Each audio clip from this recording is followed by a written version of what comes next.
Kain tayo guys ng balot. Then may suka. Sabi nung nagtitinda, kwan daw to. Ano na to, lab? Balot sa puti. Tinutukan po yan ni Marisol Abduraman, exclusive. Harap. Balot sa puti nga. Kumpirmado ang nawawalang beauty pageant contestant na si Catherine Camilon ang isinakay ng TV na na-recover ng autoridad sa Batangas. Ito ay matapos nag-match. Balot sa puti guys. Sarap. Balot!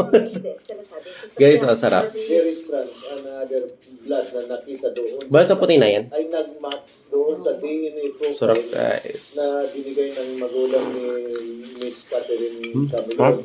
Consistent din daw ito sa naging pahayag ng mga saksi. Yung mga witness natin ay hindi nagsisinungaling. There is a corroborative Balot sa puti nga, oh. na talagang yung nakita nilang babae na binubuhat ng mga suspects natin ay certainly ay si Miss Camilon. Mas Balot! bumigat yung kaso na isinampa natin doon sa mga suspects dahil nagtutugma yung mga sinabi ng mga witnesses natin. Pero tuloy pa rin daw na nangangalap ang mga otoridad. Lab, kainin mo na kasi balot mo. Sa mga suspects.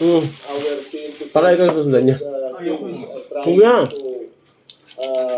Balot sa puti. Ang sarap ng balot ni Kuya. Ng fingerprints ko para i-match doon sa The best balot, ha? nasampahan natin yung Doon sa kanto ng Villarosa. Ang suspect na si Mayor Alan Di Castro at tatlong iba pa. Patuloy pa rin pinaghahanap ang sasakyan ng Camilon na nakita ng mga saksi na pinanggalingan. Ganyan yung gusto kong balot. Habang inililipat sa Ganyan, no? SUV. Yung nakabalot pa yung Missing kwan. pa rin kung ituloy ng CIDG si Camilon. Tapos yung isang subuan Patuloy lang. naman silang umaasa Sarap. na mahanap na buhay ang beauty pageant contestant. Mm. Para sa GMA Integrated News, Marisol Abduraman. Nakatuto, 24 oras. Mga kapuso, habang palapit ang Pasko, lalong bumibigat ang trapiko sa ilang kalsada gaya po sa EDSA. May alternatibong daanan sana o mabuhay lanes, pero illegal namang pinaparatakan. Tinutukan niya ni Oscar Oida. Ilang linggo na lang, Bye guys.